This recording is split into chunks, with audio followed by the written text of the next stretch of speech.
My name is Eitan Chatayat and welcome to I'm That podcast, where I get to talk to some pretty incredible people. Some are friends and colleagues, some are clients, and some are people I haven't even met yet. On I'm That, we'll hear from them about who they are, what they do and why, stuff they love or hate, mistakes they've made, victories they've had. They're all known for something, but by the time we're through, the hope is they'll have revealed some things we didn't know about them. Our talk may be deep, profound, funny, who knows really.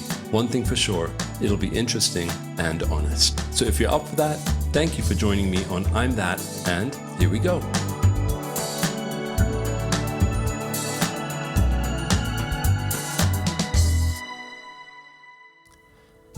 Rosanna Arquette was the firstborn child of 5 in the third generation of the Arquette acting clan.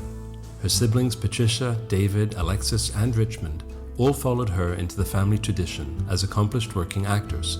She began acting as a child while growing up in a bohemian atmosphere of gypsy-like travel and communes. Her mother was a poet, political activist, and therapist who deeply influenced Rosanna's worldview. She started working professionally as a teenager and has never stopped, appearing in over 70 films like Pulp Fiction, The Big Blue, and Crash, which have earned over $450 million at the box office. Her film and television experience has inspired her to explore and expand her talent as a filmmaker into the realm of directing and producing with 2 highly acclaimed documentaries, Searching for Deborah Winger and All We Are Saying. And she's currently developing projects for both television and film through her company, Flower Child Productions.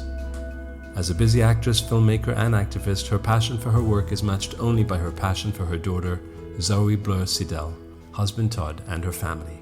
I caught up with Rosanna recently, and I'm delighted to share that conversation with you today. Hello, how are you? Shalom. What's going on? Shalom. I like your sweater. Thank you. It's huge, but I always love tie-dye. Now it's all stylish, but I never thought I wore it all the time. Is it furry? It's made out of soft cashmere, and I got it on sale. I was very excited. I love a sale. I basically really don't like to buy things unless it's on sale. So, listen, I love a sale. What can I say? I think that you are speaking the truth. Things are too ridiculously expensive now anyway. So it's like, why would you spend a fortune on something? And this is, this was actually a present and it was on sale. My husband bought it for me. You're lucky that you live in the States, because in Israel, so, my wife is American. I mean, she's been here for 20 years. Oh, she is? Yeah, she's from Boston originally. Oh, wow.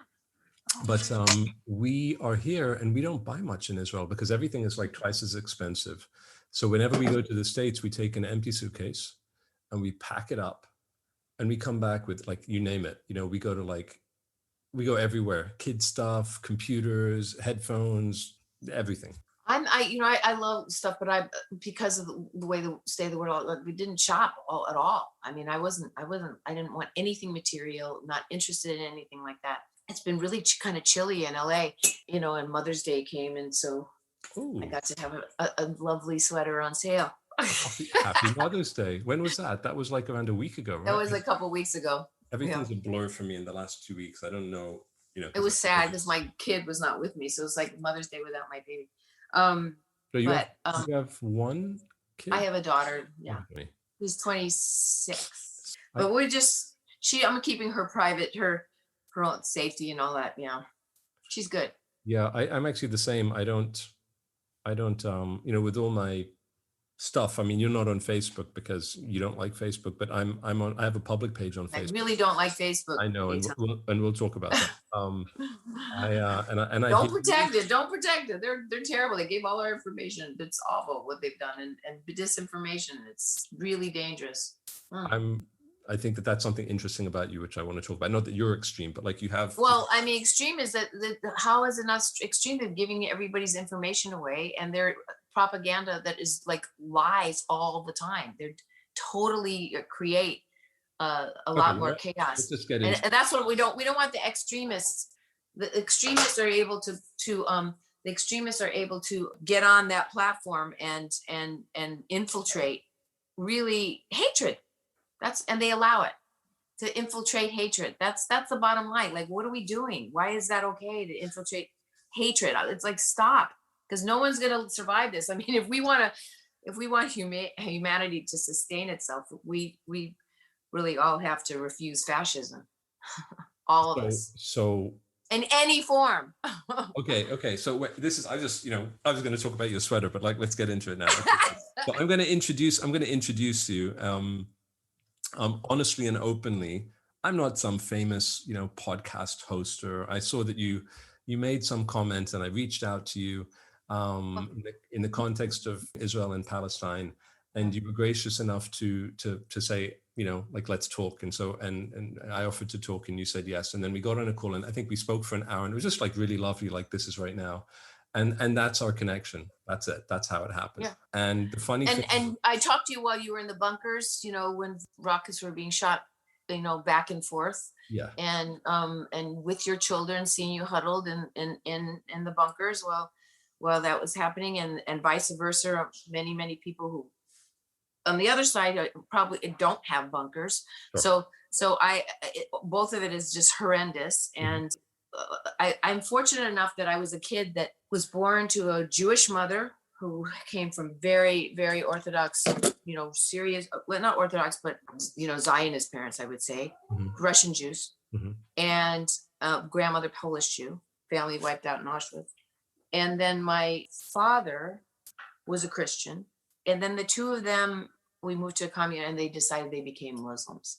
So we grew up with Ramadan, Eid al-Fitr, that night of, explodings of the Eid al-Fitr was really like, oh my gosh, this is so horrible.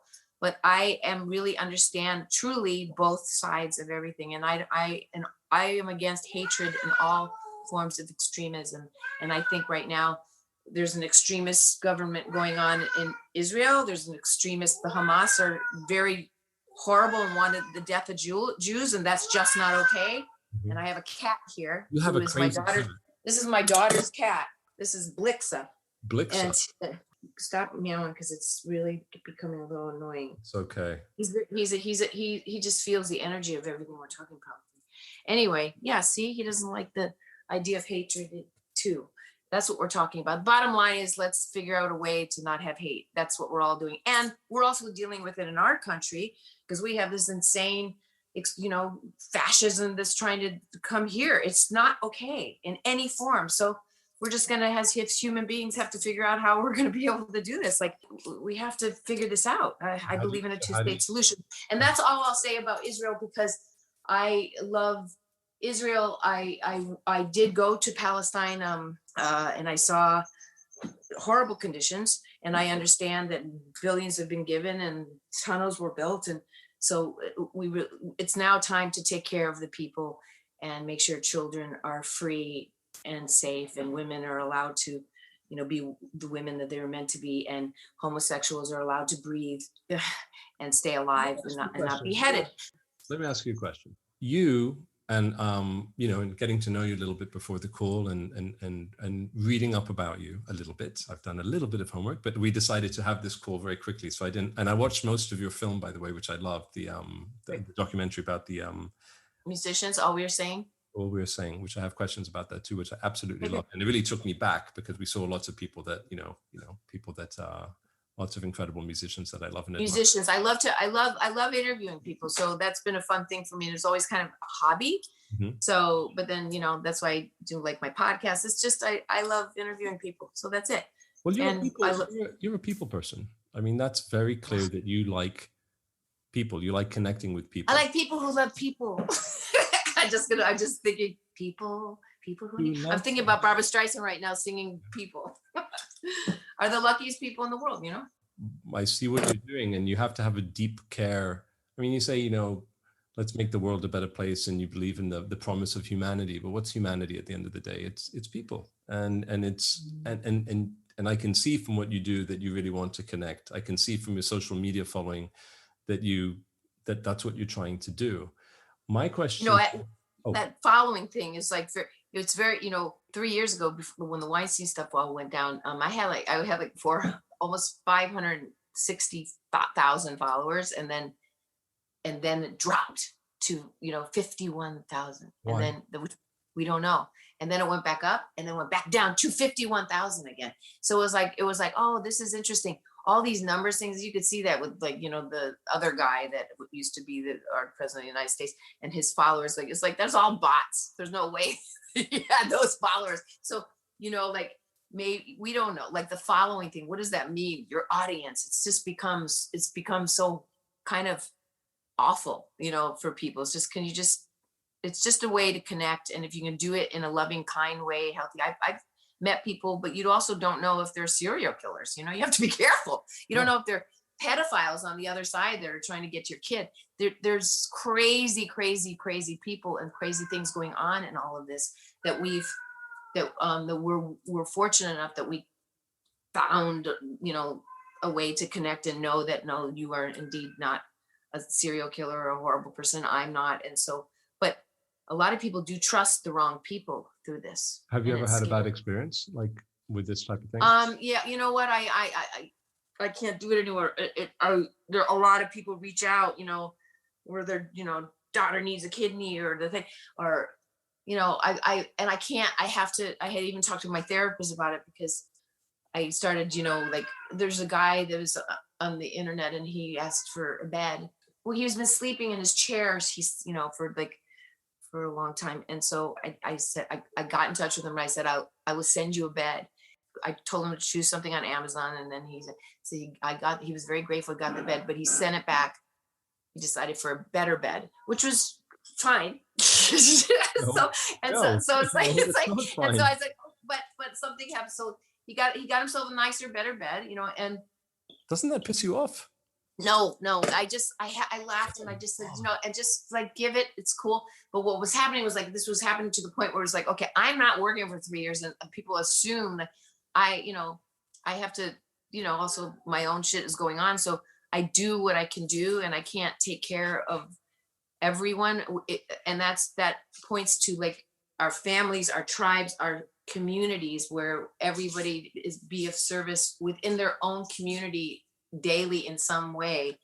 That's like, that can just spread. That's how, instead of trying to fix the world, you just fix your own family first, and, you know, work on that. And then, you know, I was in New York once, and, you know, the Seinfeld thing that happened, you know, there's a skit in Seinfeld where Kramer gives, you know, his leftover Chinese food to a homeless guy, and the homeless guy takes it and he goes, well, what is it? And because I don't eat pork. Well, that happened to me in New York when I was in New York. I was there for 6 years, and a homeless guy, you know, said, what is it? And I said, it's Chinese food. And he goes, I don't eat Chinese food. But it was like accusatory. And I was like, you know, what's this? Like, you know, how much are you eating to you know, but no, but you know, the truth is, Chinese food has so much sodium, and like, he may have a heart condition, and he actually may have known his real health. And so this is the deal. Okay, this is a great subject to come into right now, because that is for us all to see, you know, that we live in our, even, you know, as humbly, but we do have roofs over our head, or, you know, is privileged. This is in our face every day. There's so many homeless people. Like right now, I am in an area where it's a very good, you know, well-to-do, whatever, in the area, and they're moving closely down the road a homeless encampment, which I want to find ways to, how can we find housing for these people, instead of like, you know, a group of neighbors all wanting to together to try to stop this happening. I said, don't you get it? Like, that's the thing, that no, we can't shut our eyes to this. This is in our community right now. So let's find ways. We need to eat and have cleanliness and toilets, and we have to figure this out. And it's like, not move it to some other neighborhood. This is in front of our face for a reason. And so I'm not signing any, I told my husband, I'm not gonna be a part of this. We have to figure out ways to make it so that people can find real homes to live in and not be suffering. It was going to the guy who didn't like Chinese food. A lot of the homeless people are just people that are like, they're not all you know, oh my God, you're going to drive me crazy. That is Rosanna Arquette talking to the cat and not me. Am I driving you guys crazy? Sorry, am I rambling? No, I think you're a rambler, and you're all about being you. So, yeah. I am a rambler. Sorry. I am. And then I'm sorry. I shouldn't apologize. It's just who I am. If you can't understand or want to hang with it, I understand that too. Okay. And People you can gotta always tune out right now, but the people who like the ramblers and you will listen. Hey, look at what I just found. Look, it's right here. I live for the people because I love the people, and that's Chairman Fred Hampton. And that's really the truth. Do you agree with that? I live for the people because I love the people. I don't. I mean, I don't love the people. What's the people? I want to. The people, humanity, all people. I don't love humanity. I don't love humanity. There's some really shitty people in humanity. So I would edit that sentence to be, I live for the people that I love because I love the people that I love. But I don't like humanity. Chairman Fred was actually kind of an amazing man, what he did. Oh, was he? I don't know. Yeah, he was.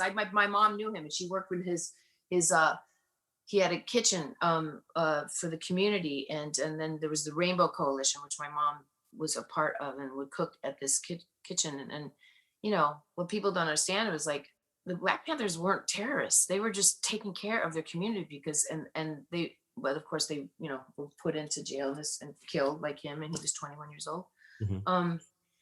But anyway, we can go on and on about that. It's all gets to humanity needs to figure out like the messages that were left by all the teachers who taught love.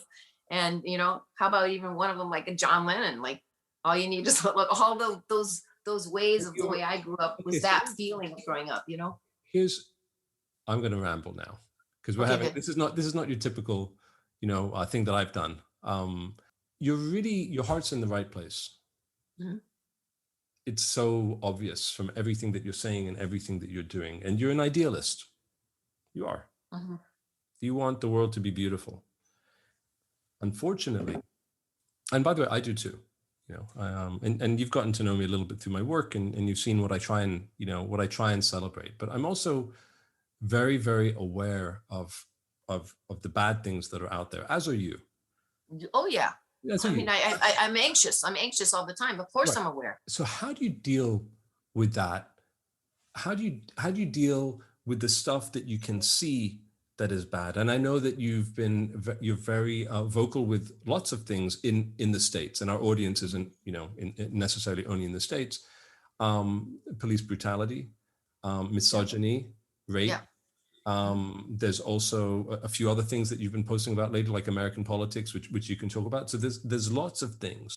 As a mindset, is your objective to expose and galvanize the masses? What is your vision? What are you trying to do? I wholly believe in exposing corruption on all, you know, like and people who are doing bad things that hurt democracy in our country, for instance, and they need to be exposed. I mean, these people that are in power right now are like literally pedophiles, rapists. This is not a joke. These things really happen. These are the people who are governing America right now. Like, it's ridiculous. And so I believe in holding people accountable for their crimes. We had a domestic terrorist attack on January 6th in our capital. I really hope that those people are brought to, you know, courts and charged for insurrection, because it's really, really, really bad. And it's a way, by not dealing with it, you know, we're seeing the unraveling in our states by states in America of trying to, you know, disenfranchise voters and make it difficult for people to be able to vote, which is our right. So that's insane. That's fascism. That's a dictatorship. We're dealing with that form of extremism in our country right now, and it's terrible. And hopefully it doesn't get to where, you know, we're shooting rockets at each other. But what we've seen, which is horrendous in all levels right now, is the rise of anti-Semitism in America because of this. And I gotta tell you, I truthfully do not think we would be here if it wasn't for Netanyahu trying to stay in power. That's what I have to say. I love Israel, but I think Netanyahu is not a good man. And I'm sorry. I mean, he wants to stay in power, and he's, you know, being charged for corruption. And these are extremist people, just like crazy GOP want to stay in power, and they'll do anything that makes people suffer. It's horrendous. What kind of leadership is that? So that's what I have to say. That's the precise issue that I have with you and your mindset. Okay. And I'll tell you why. because I don't agree with I don't agree with Netanyahu, and I've never voted for him.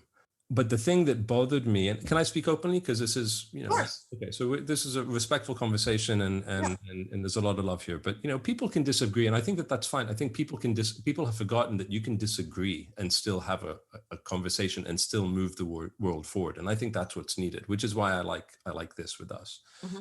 So the reason that I got in touch with you, because I saw that you were posting things that weren't exactly balanced, and I could see that there were things that you really didn't know. That's not to say that I know everything, and I don't, but I wanted to offer a different perspective. And I reached out to you and we spoke about it. And I told you all about Hamas.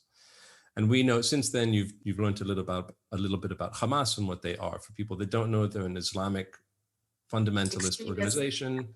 They are terrorists. They are like the Taliban. They're like ISIS. They're murderers, and they're the ones that are launching the missiles against us for all this conflict that we've had in Gaza. Not the Palestinian people, the Hamas. So we spoke about that, and you learned about them. My issue is that, and it's a big thing. If you, as a person who has a following and you have an opinion, and you put stuff out there into the world with your opinion, and it affects me and it affects Palestinians in the context of what you just said about Netanyahu. So what you just said about Netanyahu is, by the way, I agree with many of the things that you just said.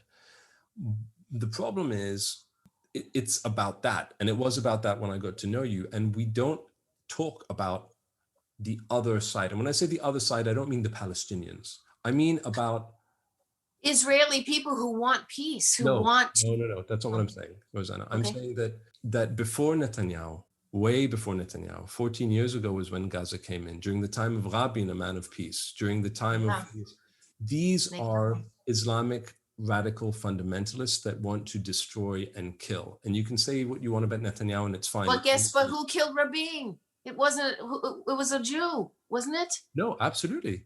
No, I'm not saying that we don't have our issues. No, I'm not saying that we don't have our issues. We do. Yeah. What I'm saying is, it's like who killed Netanyahu? Immediately, it's like who killed Rabin? It's like, well, it was an extremist Jew. Yeah, absolutely. We have our issues, but there's something called fundamentalism. And what's been bothering me personally, what I've been seeing in the news, and anti-Semitism being fueled in the streets is horrible. Oh, yes.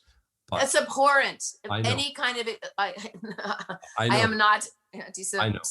No. I know that you're absolutely against it, and I know it from my heart, and I know it in your public stance, and I know you behind the scenes, and I know that you're not. What I'm trying to say is, not you, Rosanna Arquette, but maybe you, Rosanna Arquette, and maybe other people inadvertently, innocently, naively, because you're an idealist, can add fuel to the flame because you are saying things sometimes that you might not know enough about. And again, my husband said that to me. He was very upset. I want to say that again. Like, I'm not an authority here, but I'm very, very careful when lives are at stake to not Netanyahu. He's the leader of Israel. Israel is the land of the Jews. The Jews kill the Palestinians. The Jews kill Jesus. The Jews run the media. Jews. And all of a sudden, anyone who has been being, and I'm not accusing you of being irresponsible, but as a Jewish man, and you've got Jewish in you as well, and just like as a human being,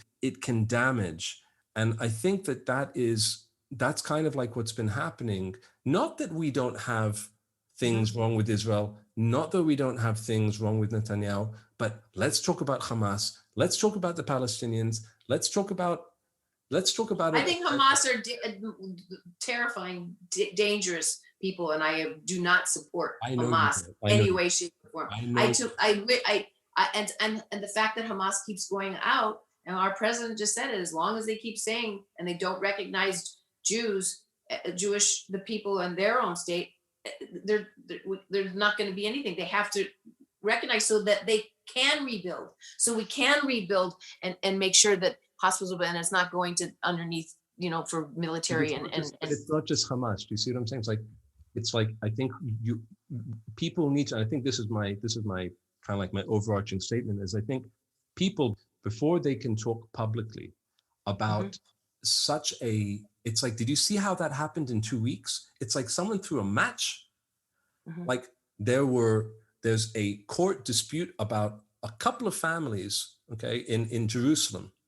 And there was a riot in the Al-Aqsa Mosque in Jerusalem, which made the police go and try and get them out. And then Hamas, oh, great, there's anger on the streets.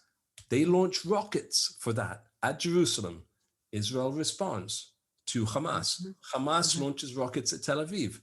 And then all of a sudden, the world is up in flames. And then all of a sudden, Jews are being beaten up in the streets. Jews that have nothing to do with this. So of course you don't advocate it, and of course you're against Hamas. And but what I guess what I'm trying to say, I hear what you're saying. It's like you need to be really well informed exactly how it would.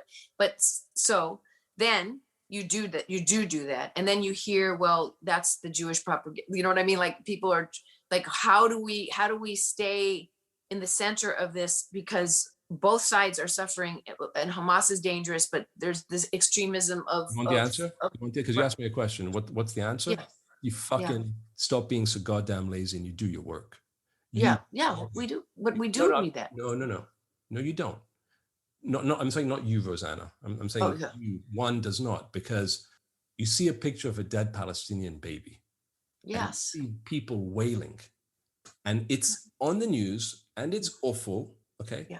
And who's sharing it? CNN is sharing it, and Fox is sharing it, and Al Jazeera is sharing it, and then all of a sudden, and they do it on purpose, and then let's fucking get this imagery out there, and then what happens? Everyone's angry. Everyone shares it. Okay? You're right. And then you're right. You're right. I'm sorry. You're right. I think it participates in the hatred, showing those images. It's like. And then you realize, well, Rosanna, I want to say, and then you realize that the image of the girl that was bombed in that Israeli attack that they posted everywhere, Hamas, wasn't a Palestinian girl.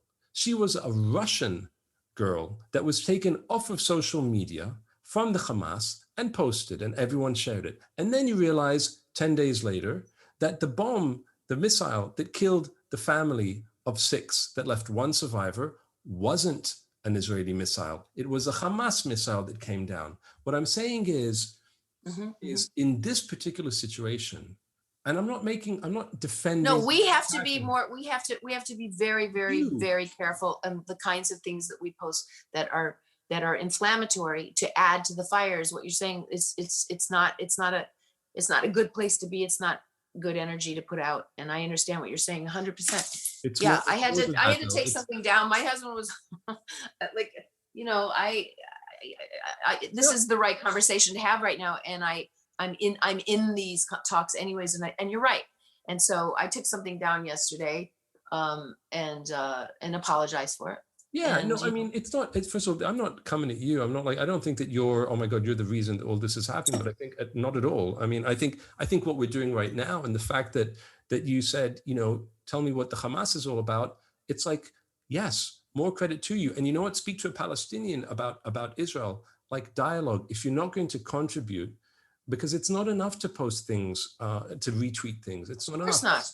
That's lazy. I'm not saying that about you. I'm just saying that I mean, I do it way more than that, but I am a retweeter for sure. Right. No, but I guess if people really want to help, it's not enough to say, stop the anti-Semitism and give these people a state and defend the nation and share things. It's like, you really need to do the boring work of go back to the UN, look at the petition plan, speak to an Israeli, speak to a Palestinian, speak to a liberal Palestinian, speak to a liberal Israeli, speak to a hardcore extremist. And you know what? If you're not helping, then shut up. Because Bella Hadid went out. Oh, that's really.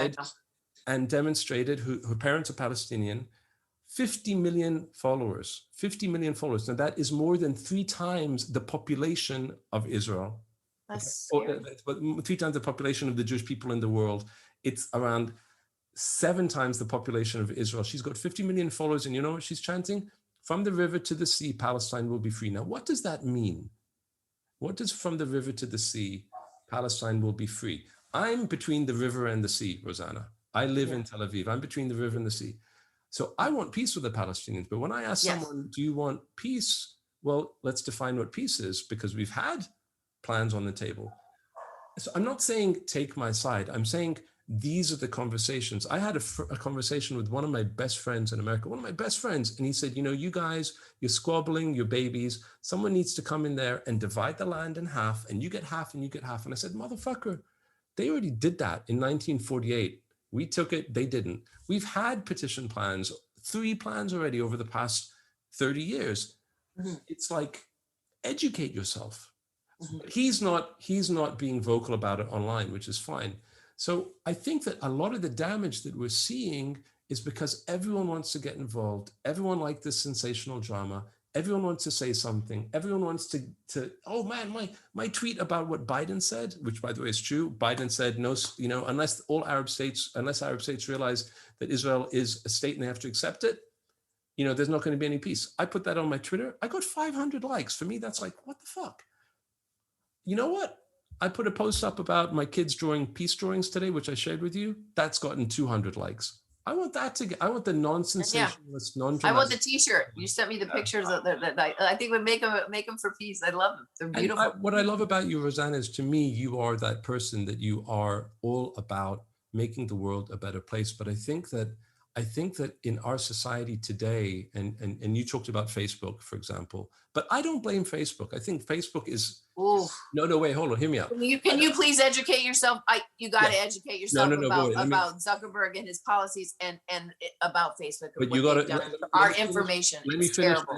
Let me finish and it's over to you, because I really want to hear what you have to say. But like, I definitely think that Facebook has massive issues, and I'm hoping that they're working on them. I don't know. I'm hoping. But I think the main problem is us, because human nature is destructive in many ways. And look at what we're doing on social media. No, I think the Russians infiltrated Facebook and they got a big control in there. And it's been really dangerous. So the Russians are people. That's just well, we shouldn't even talk about it. I don't even want to talk about Facebook. Why? I don't have it. Because I don't care about Facebook. I don't want people that sell your information. They've done it they just put us here in a terrible, it's just gotten worse and worse. And I think they're responsible for a lot of this shit. I really do, with what they've done. Allow extremism, really dangerous hate speech, hate on their platform, and about what you're talking about. Yeah, sure, posting. Yeah, that's it. The bottom line. But the question is, now that they, you know, because no company is perfect, and like I find it hard to imagine that Zuckerberg is sitting at home going, yeah, let them fight, let them be evil. Maybe it's just a theory. Maybe that happened. He's learned a lesson, and now he's got to change the whole system, which takes time. You don't think so? I don't know. I don't know. I know that, you know, I just know the kind of person he's been in Hawaii with people's land, and, you know, I don't really have very much to say about him, because I don't respect him at all. Okay, fair enough. Yeah, not a good guy. God bless. Yeah, well, listen, I mean, like you, I mean, I agree that there's much to, you know, it's hard, because when I'm on Facebook and I'm engaging with like pictures of my family and stuff like that, that's okay. But you're saying about there's that stuff. I missed that part. I mean, that was the great part of it, was the connection of the family and old friends. That was neat. And then it became what's become is everything you're talking about right now. What you're saying about reposting things that there's such they talk about you know, Palestine, they definitely are on the platform. I think they got rid of, I don't know what they're doing now, but I know extremist groups and, you know, people like the Proud Boys and all the people that stormed the Capitol, like a lot of that was done through the social media and that kind of platform. They connected in those ways. But shouldn't they like to get it back to where you were happy with Facebook, when it was a much more, because this is what I want. It was neat, but then it became dark, and it got into dark because then it porn, and we're seeing this with my friend Layla Mickelwaith is working very hard to shut down Pornhub because of the uploading of the rapes of children, where, you know, and that's a whole other conversation. But that's Facebook. Facebook like allows for it's, you know, freedom, but this is not free. You know, fascism is not free. Children who are being raped and put online, that's not free. You know, what are you doing? Why are you allowing this on? That's what I mean about them.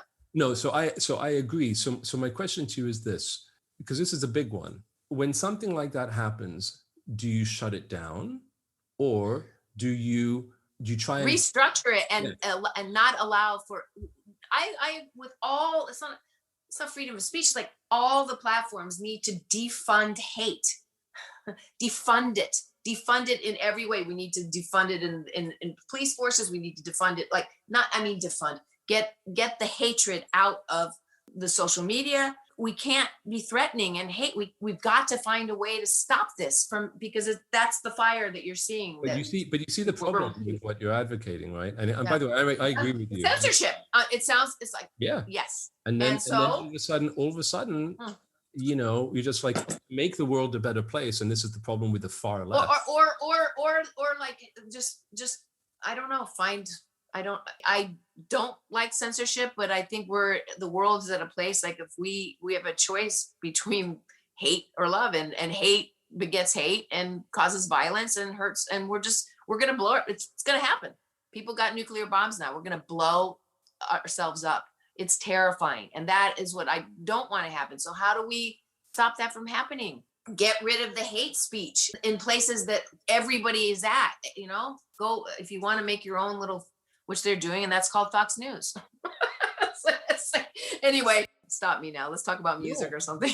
Why? But I think this is the interesting. Let's talk about music, okay? Let's just talk about something else. I think I've said kind of all the things I say. I stand by, in that I really believe that love begets love, and I don't want to hear hate speech around. And I've also, in my own self, have participated in my hatred for the Republicans, and what they're doing to democracy right now. So, and I really have been very strong about it. And I want these women, people like Marjorie Taylor Greene has no business working in our government, or pedophiles that literally have like cases, I mean, these people that are like running our government, it's like, what has happened?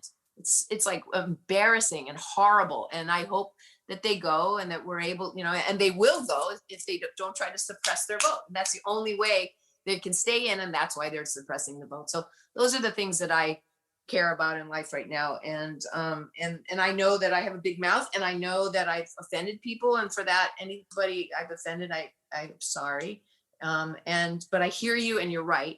And so, and be very, very careful about the things that I post in the future about when it comes to people's lives being in danger. First of all, I don't take this though. I mean, I wasn't coming at you, Rosanna. I actually wasn't at all. And I didn't, sometimes there is a desire to improve things, a real desire to, which is a beautiful thing.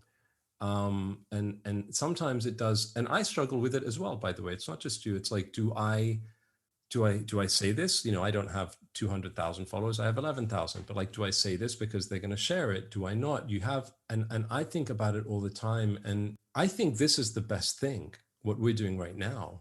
I think people talking and working it out. So, and not apologizing, like, it's not about apologizing for, of course, when someone does something wrong, they apologize. But like, I don't think people should apologize for who they are and what they stand for. I think we all need to listen a little bit more, and we all need to be, and I'm not saying this at you, because I'm very, very. Oh, no, I'm terrible. I interrupt, as you see. No, not that. No, I'm just saying, I'm really not saying it to you, but like, I think we all need to hear, we need to hear Palestinians more. We need to hear Ukraine more. Yes. Right. But they need to as well.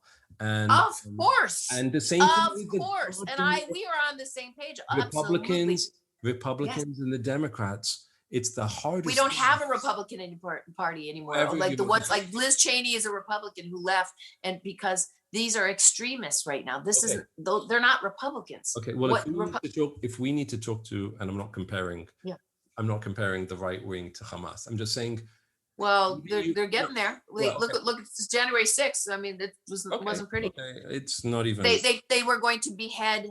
I don't want to say the names of the women that they wanted to say. They were going to behead them, but no. They had nooses, and they had weapons, and they had threats, and they were going in there to kill Nancy Pelosi and AOC.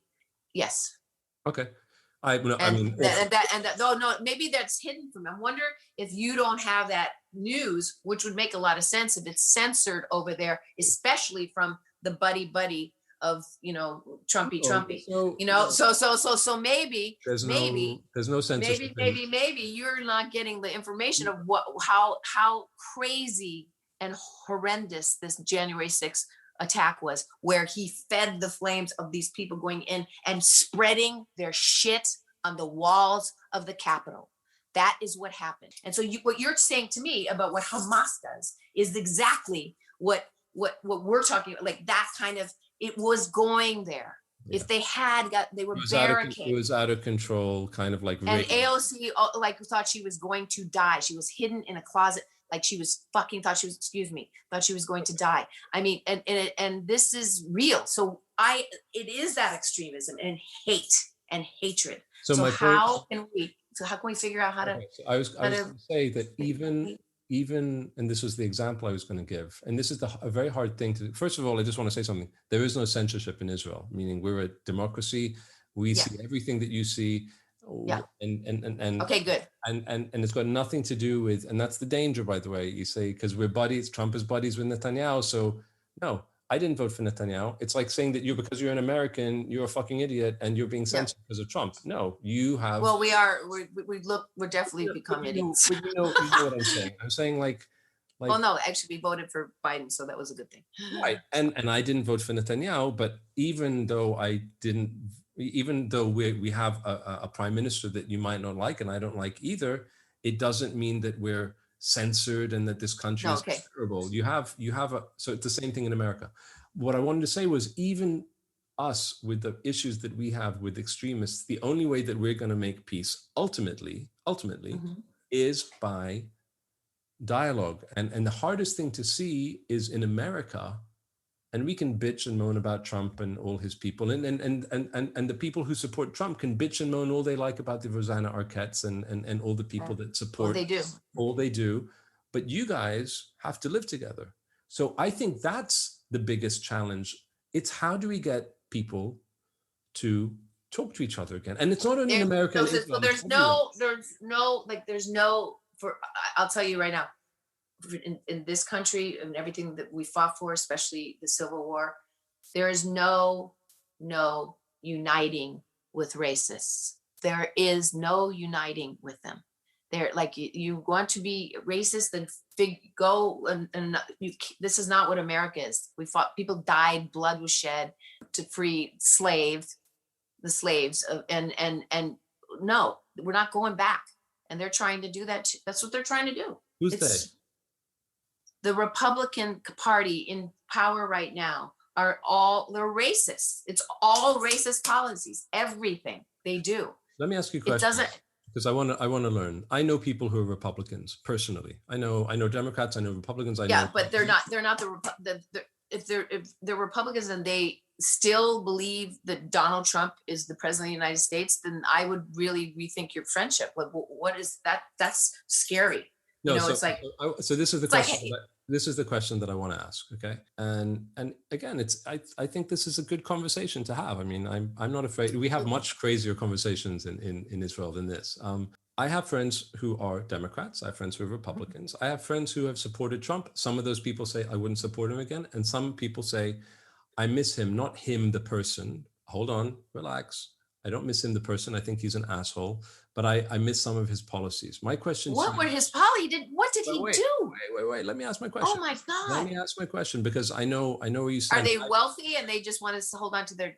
They don't have to pay taxes. It's all corporate. It's like I literally. You know what? This is a really bad conversation for me to have. Okay. Because as much as you feel like what Hamas is, Hamas, what he does, what the Hamas terrorists do to your country, that is what I feel Donald Trump and his policy and everything he did to dismantle, and basically didn't work for America. He's completely aligned with Putin, and everybody knows that he's a Putin puppet, and I don't want anything. These are dangerous. Is dangerous to me as dangerous as Hamas. That's how I feel as Donald Trump and his agenda is 100%. Please, I don't care how much it is that dangerous. That's how dangerous these people are. I want to ask my question though, because it's not about Trump. It's about the people. So because the people that support, who don't subscribe to your point of view, we all have them in our country. We all, in whichever country it is, the people in England listen, the people in France, look at Brexit, what happened there. Yeah. How, and I don't know if what you're saying, like, as much as you hate, and rightfully so, and that's your opinion. Hey, I don't want to hate anybody, but I don't want to live under an authoritarian regime, which is what these people are doing, and they do anything that serves humanity whatsoever, and it's all racist. So what's the best way? So this is my question, because I don't think that we can say, we're not, we've been, it's like, we have extremists in my country. Thankfully it's a minority. It's a minority. It isn't a majority. Most of our government is, made up of, left and right and center, and on the fringe you have extremists. But we've got to live with these extremists, and they're part of the country. How do we? And we can't just say, go, you're racist. No, and it's half the country. I agree. I hear you. How do we, so it's not, in Israel, it's not half the country, but how do we, as the moderates or the people who are left or the people who are right, get back to a place where we can bring them in? Because what I wanted to start saying to you was this: the Republicans that I know are really, and just hear me out just for a second, please, because I know what your gut reaction is going to be. They're not bad people, meaning they love their families, they believe in peace, they might want to bear arms, they have differences of opinion, but at the end of the day, they're not like, fuck immigration, fuck black people. Then they're the old kind of Republican, like the Steve Schmidt's Lincoln Party Republicans and Liz Cheney, who just left. And that is like, they're where the John McCain kind of Republicans that actually valued there were good human beings that actually, I didn't love the policy, but he better than what the other, a decent good man. Is a decent good man who believed in democracy and believed in our Constitution, which needs some changes obviously, but those kind of Republicans would not still vote for Donald Trump, right? But Donald Trump and they're going to be in there's so much corruption, just like that's the thing. So they're how do you talk to those? How do you, as a person who has a major issue with this organization?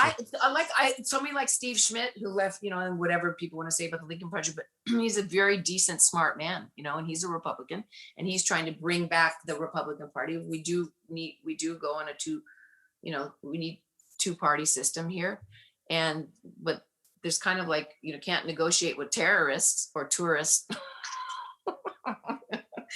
Like they call themselves tourists. I mean, oh my God, 7 people died in January 6th. Anyway, okay, let's stop talking about all this stuff now. Okay. This is bumming me out. So let's talk about music or something. Yeah. And by the way, for real, we don't have to, this is being recorded, but we don't have to, it's fine. Oh, no, you'll just pick and choose what you think or whatever. I don't want to edit anything. I just want to just. Oh, then don't edit.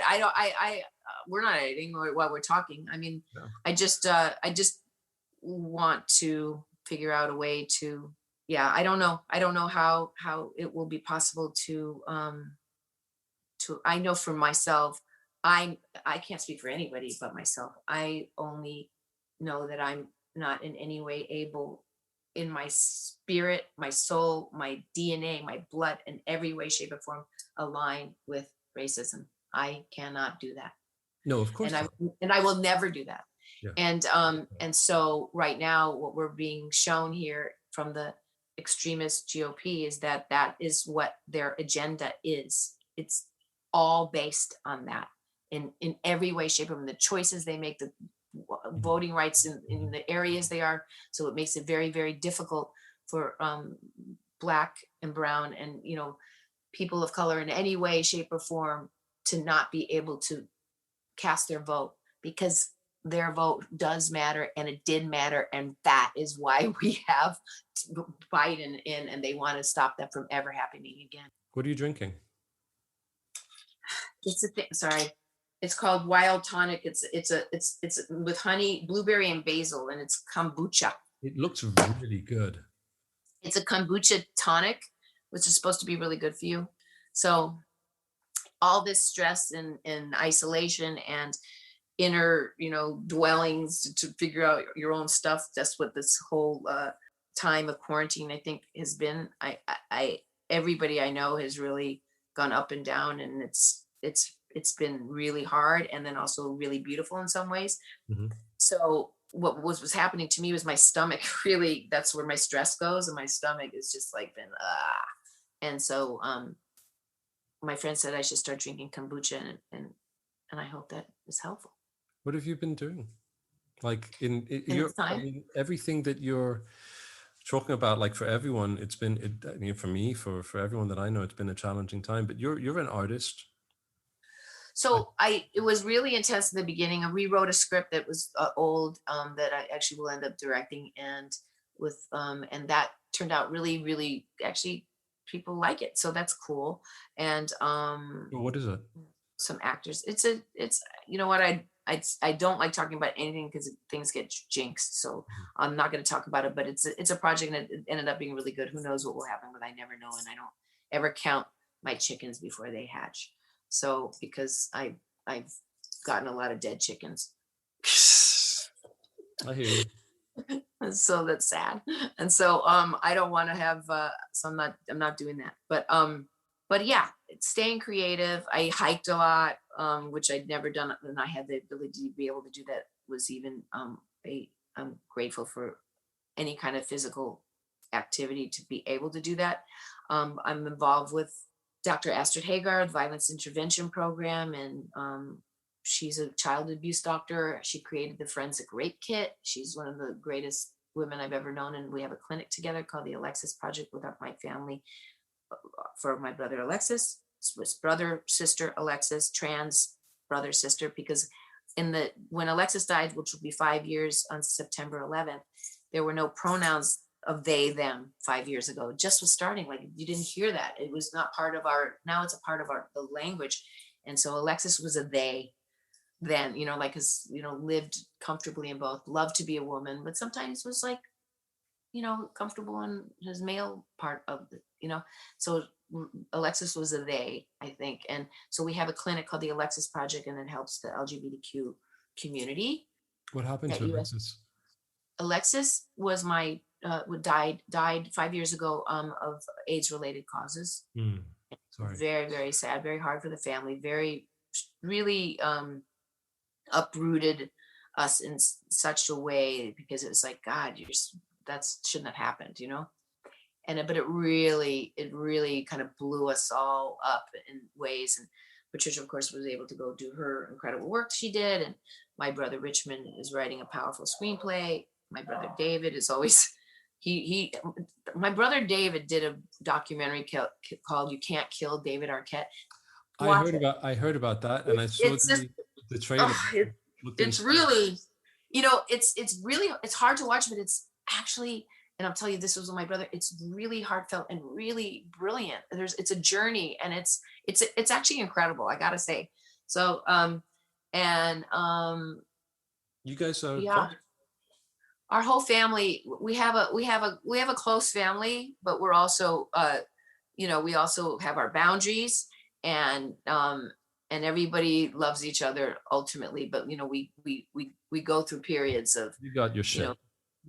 Yeah, we like every family, we go through our stuff, but it's also, but at the bottom, the core is like a big energy of love, and the way our parents raised us, which was really non-traditional for sure.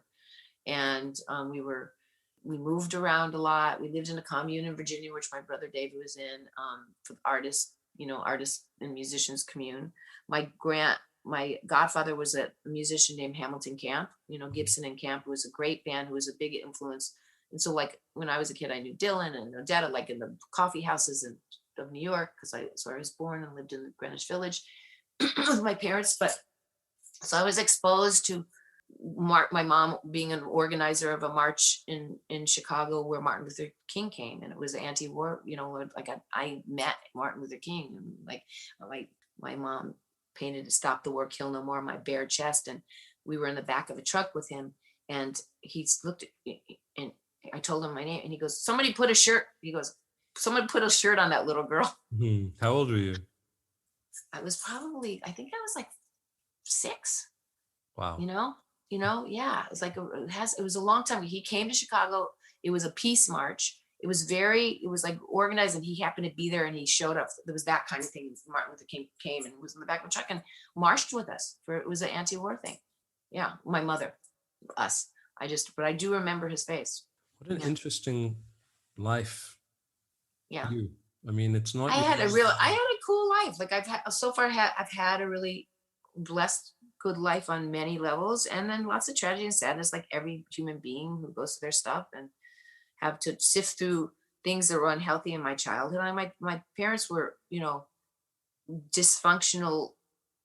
Now you understand, broken people and fragmented in many ways. Like, and now you can just have compassion for the things that they went through at a time where I didn't understand. But my mom's family came from Russian Jews and very, very, very poor, and Polish Jews, and then the trauma of the war, and losing family, and in Auschwitz, my grandmother's side. And oh yeah, I did a movie. I'm gonna go off because it all connects. Called The Wall, about the Jews in the Warsaw Ghetto years ago. That's how I met Griffin Dunn, and it was a 4-hour miniseries called The Wall, and Eli Wallach, and was played my father, and I met Griffin Dunn on Lot Airlines, our way to Poland to go do this movie. And this experience was really powerful because we went to Auschwitz, and it was like, it's a museum now, and it's still there. It's like, I don't know, I probably might be the only person that you would hear, like, a few of the actors that went there like 8 times. We went to remember, because once you go to something like that, you can never forget when you see piles of mountains of hair, or piles of children's shoes, or piles of glasses, and everybody, and the energy, and the screams, and the ghosts, and the energy of the ovens that are there. It's like, this happened, and we can never let it happen again with anybody. Of course. Yeah, it was powerful. So I had this moment at this museum where there was this picture of a girl. God, we have our iPhones, and we didn't have that, right? To do like, and I, even if she wasn't, it was like I had this like, and it was my family. I just knew that this girl was my family. But even if that wasn't DNA family, I know she was my family in a way. But for some reason, this one girl's photograph, like, and it just hit me, and I felt like I was facing my family. So that was a powerful moment. And oh man, I'm gonna take a breath because I know I'm rambling.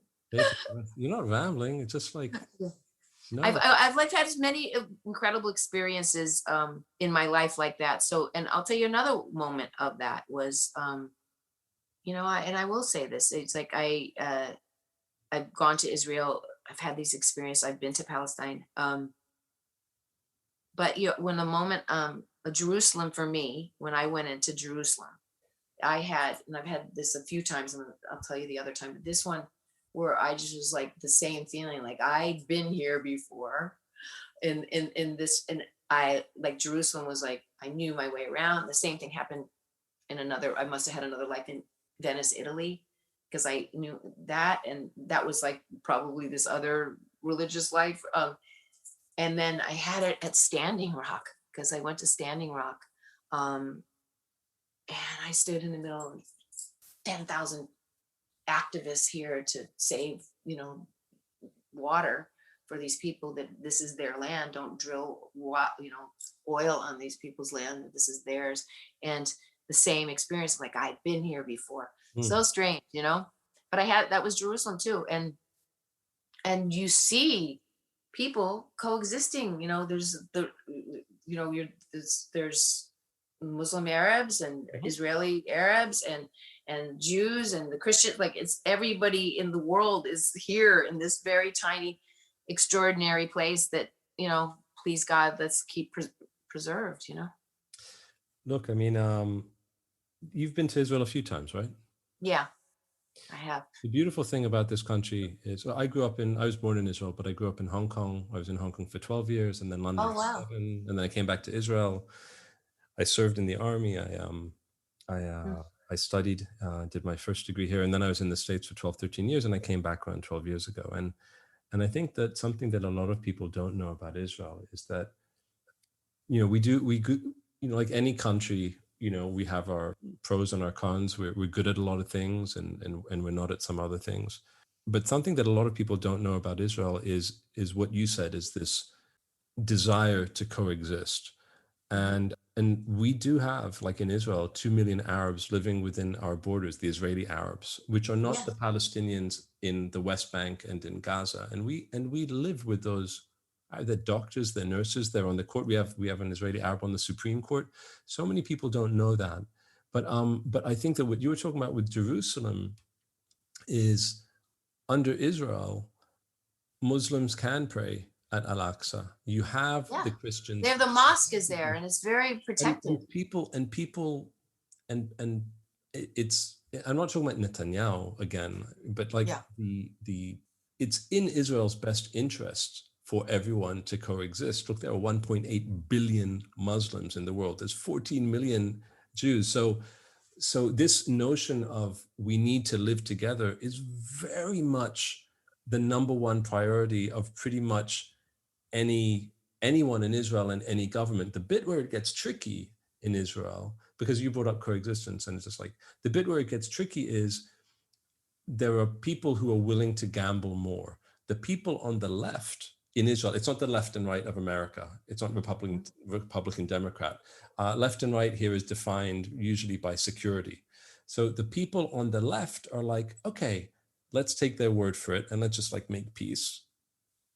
And the people on the right, which are not even Netanyahu, like more right than Netanyahu, are like, where's my guarantee of security? And then forget about the religious stuff, the religious overtones. That's where the problem usually is in Israel. It's like, what assurances do I have that these people on the other side that we're going to make peace with really don't want the whole of Israel and want us gone? Other than that, I really, this coexistence thing, because Jerusalem is a beautiful place. You can feel everyone together, but also... such energy is like... but I also sometimes don't feel it. Sometimes I feel like there's a bad tension. Yeah, sometimes. I don't like that. Well, that's reality. No, it is. Do you live in Jerusalem? No, I live 45 minutes from Tel Aviv, right in the heart of Tel Aviv, which I think is the best city. Do you have the show? Is it Shitzel? So first of all, I will be interviewing Dana Stern, and Dana Stern she's the one that made that. I watched it. I love it. I love that show so much. Well, I will. I absolutely love it. I'm guilty. I think I like the script. Have you seen it? Okay, so we're on air, and I fucked you up. So now it's your turn. I have not seen it. I should have seen it. Dana's a good. You have to watch the show. It's so great. It's so great. The acting is extraordinary, and it's so, oh my God, and the lead guy is, he's so amazing. Well, I'll send this. I'll make sure. Akiva. I mean, all the acting is great, all the writing, and a lot of American shows come from Israeli shows, and they turn them into like In Treatment and The Affair and all these amazing Israeli shows. I wish I could be in one. I mean, they're so good. Have you seen Fauda? Yeah, that's hard. Yeah, it's intense. Okay, so Lior Raz. He's a mate. We've worked together, and he's my husband loves that show. It's a great show. It's not an easy show to watch, especially for someone like you who's all that's why I couldn't. My husband loves it. I can't watch. Well, so you would want to be on an Israeli kind of like show?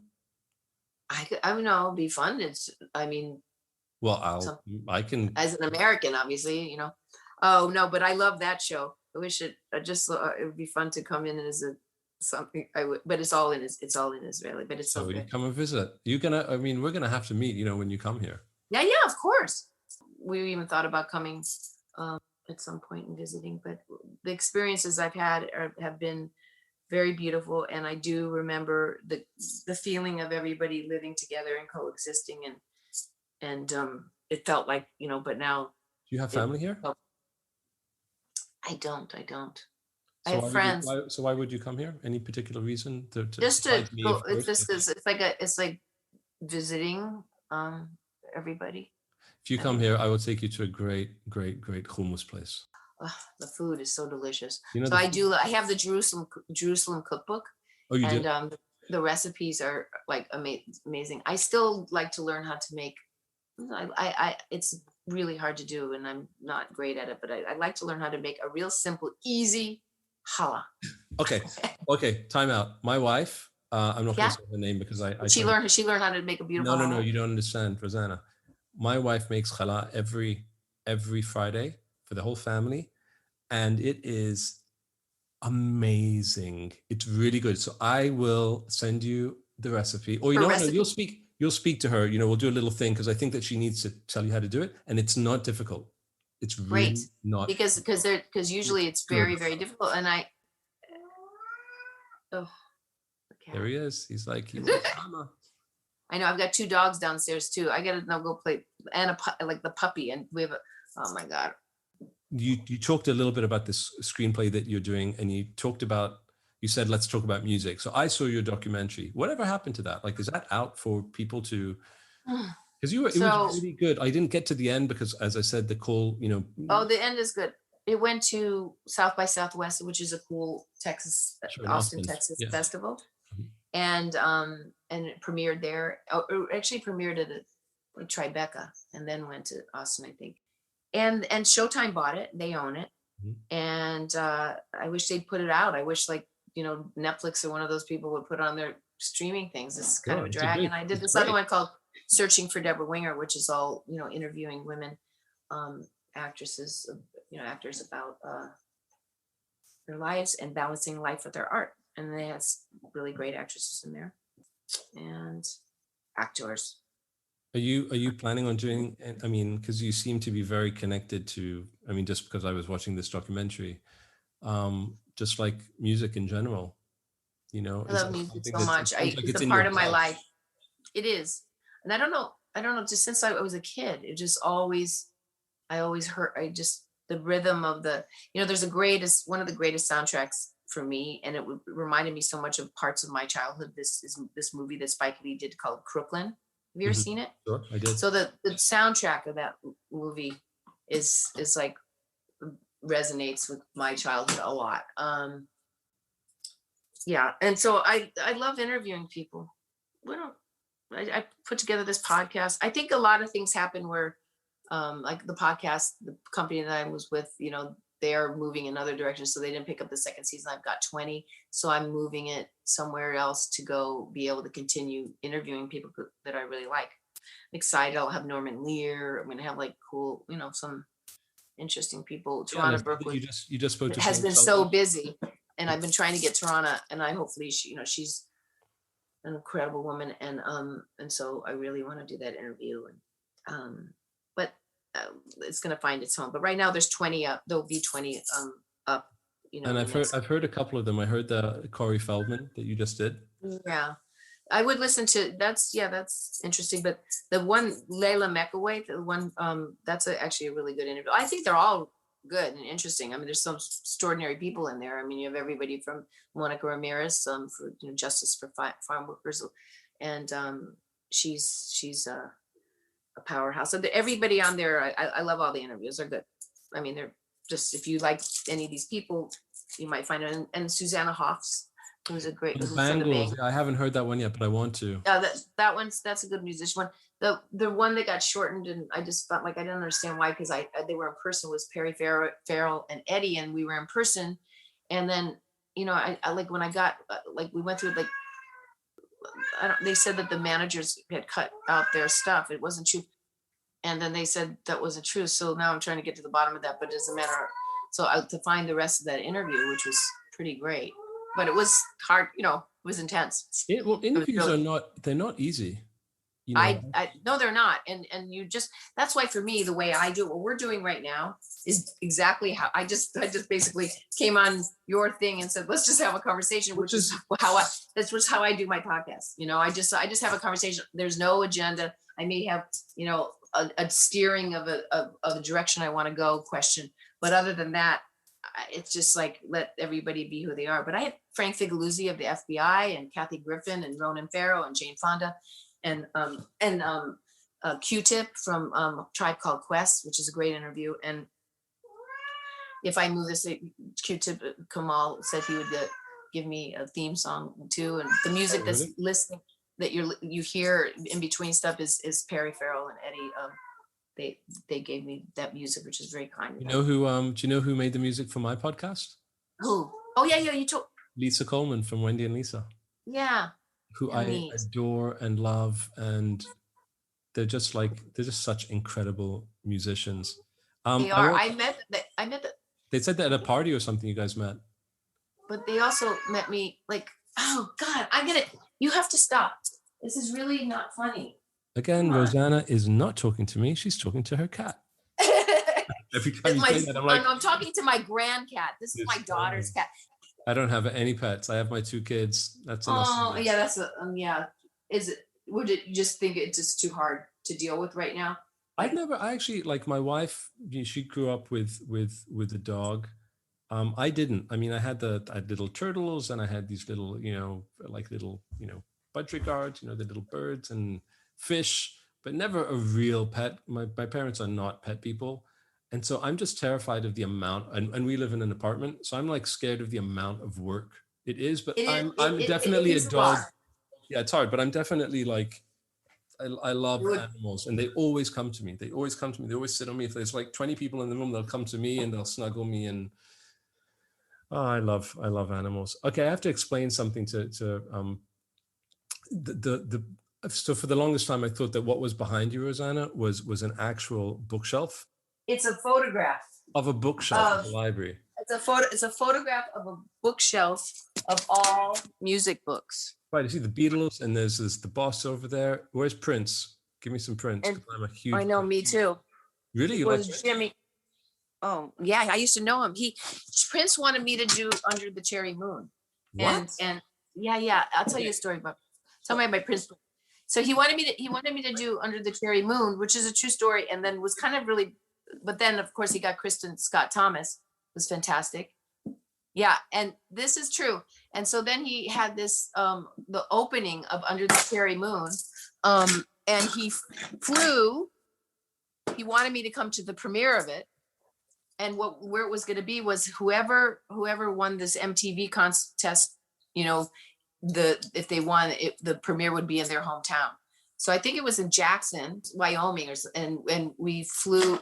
Joni Mitchell. He flew Joni Mitchell and I brought my, really good girlfriend, and she was with Larry Klein at the time, and we flew to the opening of Prince's thing.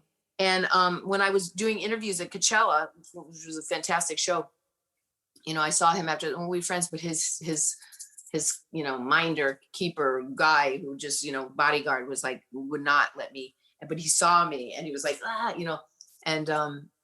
and then I didn't get the interview, which bummed me out. But I do love his music so much, and play him all the time.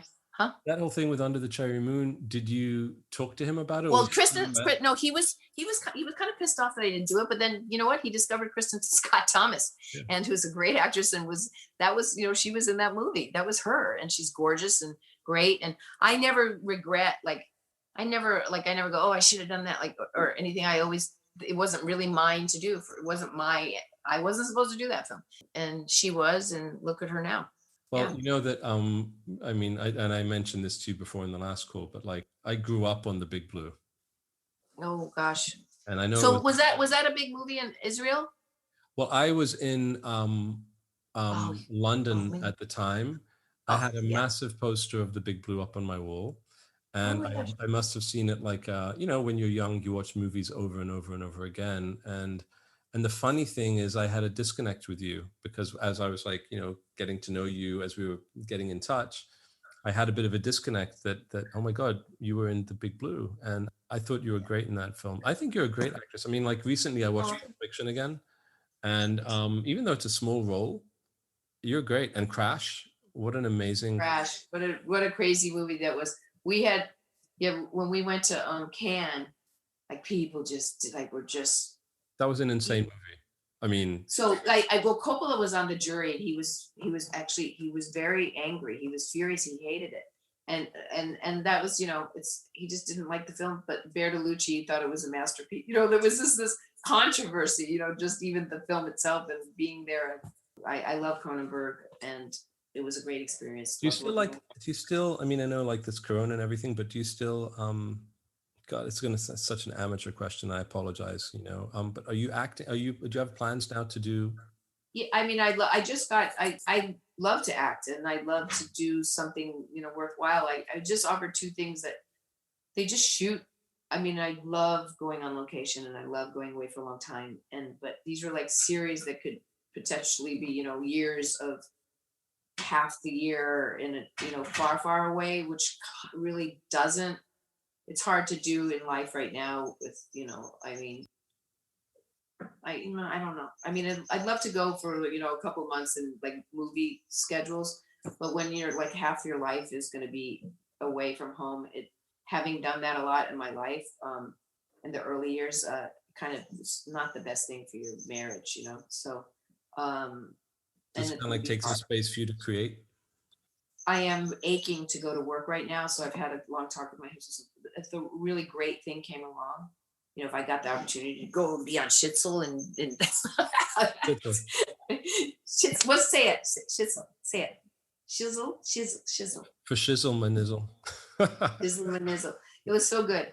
No, but I'm saying like to have an opportunity to go like the, you know, movie schedules were like 2 months, you know, sometimes it could be long. I mean, I did The Big Blue and that movie was a 9-month shoot because it shot all around the world. You know, it was Italy, Greece, France, you know, up in the mountains in Peru. You know, it was in the Andes. It was a great experience on many levels. I mean, I had great friendships during that. And yeah, there's a show that Jean Reno, you know, plays himself with the show about the agents in France. It's 10%. So what, you know, it's called in French 10%. And oh my gosh, it's so good. And I was just thinking about now I'm like doing my ADD thing and getting off, and I probably need to eat some food. You should eat some food.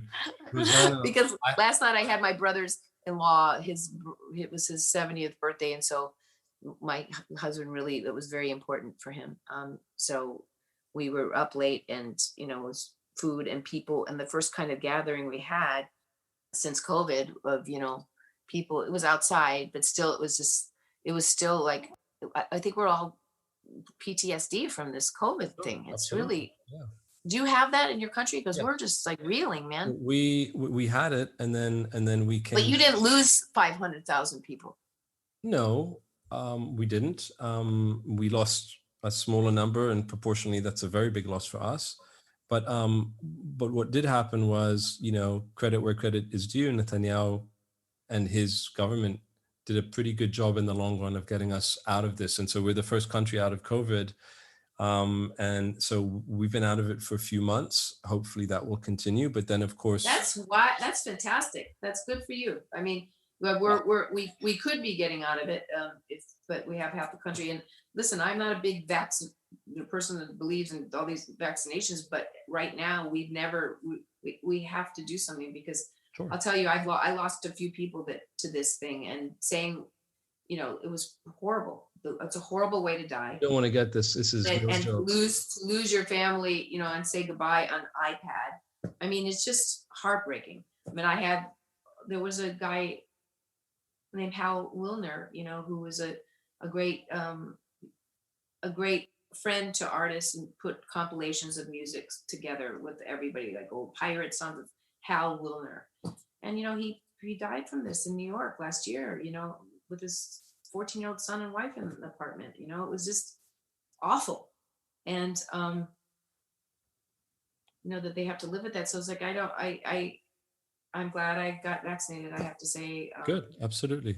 And I hope that people will just right now, we have to figure this out. Yes, there's risks and everything, and I don't like the risks of vaccinations, but I think the risk of COVID for me is too terrifying, and I'm just going to deal with the vaccination and do everything to keep my immune system, you know, healthy as you can. Listen, we're the majority of us are vaccinated, and it works. I mean, it really And does. you guys got Pfizer? Is that the Pfizer? Yeah, and I think out of the population, around 15% of adults are not vaccinated for their own reasons. I think it's around 15% at this stage. And of course, it doesn't include children, Arab Israelis, vaccinated, everyone except for that 15%. I know that I want 15% in America, then it's, yeah, I know. We won't go there. I want you to go and eat because you look hungry, but I want to ask you one question before we go, because I always ask it, and I usually do it at the beginning, but actually this is funny that we're doing it at the end. I always ask a question at the beginning of the podcast, and it's the name of the podcast, which is I'm That. So take your time for a second, but I'm going to ask you to complete the sentence. Oh. Rosanna Arquette, can you please complete the sentence? I'm that woman. I love it. I'm that woman for better or for worse, but Brilliant. I'm that woman, and no, hopefully for better, but sometimes, and working on anything that can sometimes be perceived as worse, like for what you're saying, and taking it in and learning and learning how to. One of the things before I go is it keeps coming up is working on reactivity. And I came from a very fiery, explosive, intense, everybody's feelings, like came to the service and it was like, very dramatic. Like all that was part of my upbringing. So some of that has served me really well and some of it hasn't. So I think that goes in hand in hand what you're talking about. And yeah, I hear you. Well, I hear you. And I got to say, you are wonderful. I'm so glad we're in touch. I'm glad. And I hope that we're going to stay in touch because I feel like, it'd be nice to get to know you a little. So, Yeah, it would be great. Well, it would be wonderful to both ways. You come here to break bread with you and well, I got a recipe to give you. I've got a recipe. It'd be very lovely. And thank you. And God bless you. May your family stay safe and peace and love. And all that good stuff, Rosanna. Big hugs your way. Thank you so much for being with us. Bye. Bye. Well, that's it. Thanks for listening to I'm That Podcast. Go ahead and subscribe to the show on iTunes. And if you'd like, leave a rating and review. Tune in for the next episode and see you soon.